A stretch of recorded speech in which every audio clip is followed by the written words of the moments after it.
जगत पीड़ति यो यतः आचार्य चरण सर्वदेहिनाम अशेष दोष दहनम मस्तके राजताम मम। आ धर्म सभा है बुद्धि भावना અને કર્તવ્ય રતિમતી અને કૃતિ એ ત્રણેયનો સમન્વય કરવાની જ્યારે વાત છે એ સમજીએ ત્યારે જ આ બધું બરોબર થાય।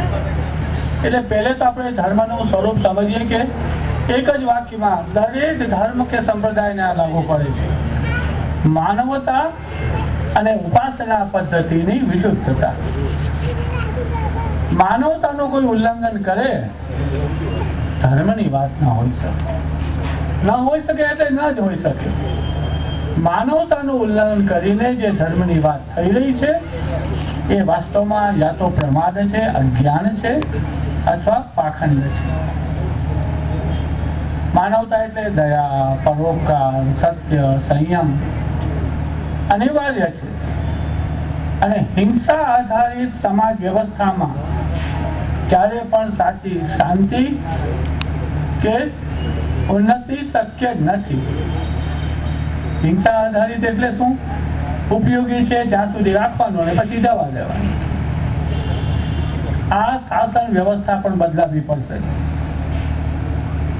આજે આપણે બધા જાણીએ છીએ કે શ્રી યમુનાજી આપણા આરાધ્ય છે, રાષ્ટ્રની અસ્મિતાનો આધાર છે અને એ શ્રી યમુનાજીમાં અશુદ્ધ અપવિત્ર ગો હત્યા થાય એ ગો માતાનું ખૂન પણ એમાં ભેળાવી દેવાનું સાહસ કેમ થઈ શકે? એની પરમિશન કેમ મળી શકે? પણ પરમિશન મળે છે કતલખાનાનું। 26મી જાન્યુઆરી આવી રહી છે, ગણતંત્ર દિવસ છે, આપણે બધા રાજા છે અહીંયા।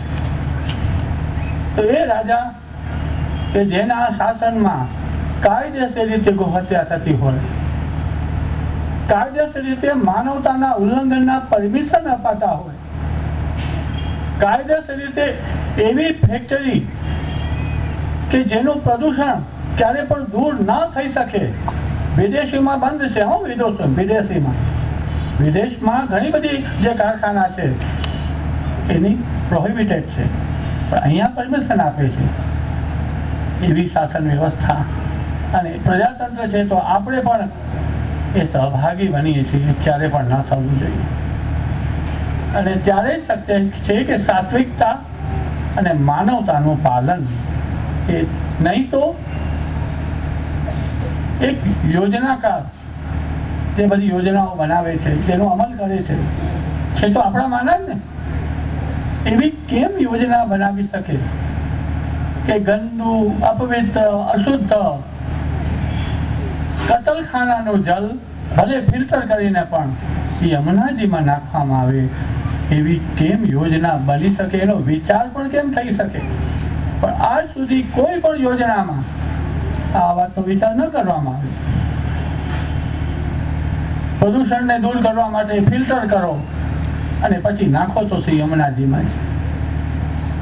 આનું કારણ છે કે જે ધર્મના મહત્વના આધાર માનવતા એ ભૂલી ગયા અને માનવતાનું પાલન ત્યારે થાય છે કે સાત્વિકતાથી થઈ શકે અને એની વિપરીતતા એટલે તામસ।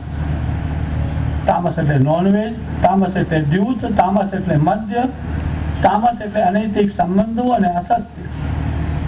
એ જ્યાં સુધી હશે ત્યાં સુધી ક્યારે પણ કોઈ પણ ઉન્નતિ શક્ય જ નથી અને થશે તો ટેમ્પરરી થશે। હવે આ તામસનો બહુ વધી રહ્યો છે, કોઈક વિચાર કર્યો છે કે આ ફેલાવામાં ભાગ વધારે કેનો છે? પુરુષ વર્ગ કે મહિલા વર્ગ? બહુ ગંભીર પ્રશ્ન છે। વ્યસન કેને છે? દારૂ કોણ વધારે પીએ છે? ગુટખા કોણ વધારે ખાય છે? હત્યા કોણ વધારે કરે છે? પુરુષ વર્ગ કરે છે। ત્યારે આ બધા જે દૂષણ ફેલાવવામાં હું કોઈનું ઉપરાવણું નથી લેતો, પણ આ વાત છે કે નહીં? તો જ્યાં સુધી વાસ્તવમાં પુરુષ વર્ગ નહીં સુધરે ત્યાં સુધી સમાજની વ્યવસ્થા નહીં સુધરી શકે. એટલે તમારે બગડવું એવો અર્થ નથી કહેતો હું, પણ આ વાત ગંભીરતાથી વિચાર કરે, પ્રવચનકારો આનો વિચાર કરે, કથાકારો આનો વિચાર કરે. આ પ્રદૂષણ કેમ થાય છે અને કોણ ફેલાવે છે, એના જવાબદાર કોણ છે વધારે, અને જે જવાબદાર છે એની બુદ્ધિ સુધારવી જોઈએ.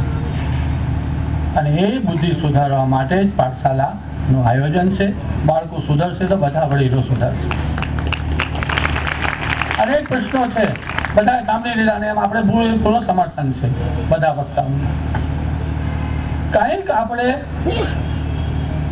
જે આપણી ઉપાસના છે એમાં જે ઉપાસનાના આધાર આજે આપણે પ્રત્યક્ષ રીતે જ્યાં બિરાજે છે એમના પ્રત્યે આદરપૂર્વકનો વ્યવહાર આપણે ભૂલી ગયા છીએ.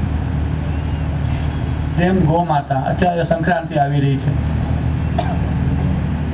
તો ગોમાતાને પૂજન કરીએ, ખવડાવીએ પણ ખરા, પણ એ ગોમાતાનું સ્વાસ્થ્ય જળવાય એવી જાળવણી કે સાવધાની રાખવી જોઈએ કે નહીં? કે હવે ઘૂઘરી ખવડાવી જ દો અને પ્લાસ્ટિક જવા દો અને પછી ડોક્ટર કામ ધંધે લાગી જાય. એટલે ગોમાતાની પ્રત્યેની જો શ્રદ્ધા છે તો એમને સારી રીતે રાખવા જોઈએ, એમના સંતાનોને સારી રીતે રાખવા જોઈએ. ગોહત્યા બંધ થવી જોઈએ, પણ પહેલે આપણે આપણા વાછરડા અને ગાયોને સાચવવા જોઈએ. એવી રીતે તુલસીજી છે, તુલસીજી પણ જાળવણી આદરપૂર્વક થવી જોઈએ, એટલું જ પાણી પાવું જોઈએ.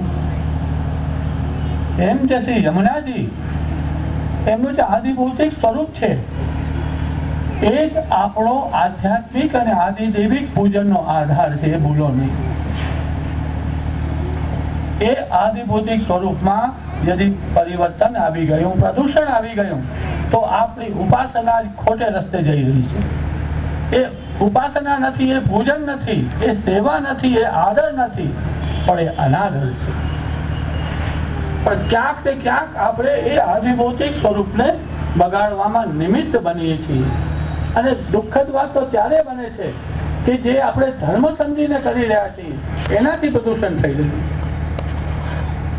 આ વાત આપણે સમજીએ કે જે આપણા આધાર છે, જે આદિભૌતિક સ્વરૂપે આજે બિરાજે, જેમ શ્રી ગિરિરાજજી બિરાજે છે, શ્રી યમુનાજી બિરાજે છે, તો એ યમુનાજી જલ પ્રવાહ રૂપમાં વિશુદ્ધ રૂપે બિરાજવા જ જોઈએ. એમને અને ત્યારે જ આપણી સેવા અને પૂજા સાર્થક છે. અને શ્રી યમુનાજી જલ પ્રવાહ રૂપે બિરાજે છે, નદી રૂપે બિરાજે છે. તો નદીની જે પરિભાષા છે કેને કહેવાય? શ્રી મહાપ્રભુજી આપણને જલભેદમાં નિરંતરોદ્ગમયુતા નદ્યસ્તે પરિકીર્તતા, જેમનું ઉદ્ગમ સાથે નિરંતર સંબંધ હોય એનું નામ નદી. તો શ્રી યમુનાજી ક્યાંથી પધારે છે? યમુનોત્રી પધારે છે. તો એ યમુનોત્રીથી પધારે અને ગંગા સાગર સુધી એ નિરંતરતા હોવી જોઈએ, નિરંતર સંબંધ ઉદ્ગમ સાથે હોવો જોઈએ. એ નદીનું સ્વરૂપ આપ સ્વયં એ રીતે પધાર્યા છે. એ સ્વરૂપ यदि પ્રદૂષિત થઈ જાય, અવરુદ્ધ થઈ જાય, તો એ નદીના સ્વરૂપને જે સ્વરૂપે આપ પ્રગટ્યા છે એને જ આપણે પ્રદૂષિત કરી દઈએ, એનાથી વધારે બીજો કયો અપરાધ હોઈ શકે?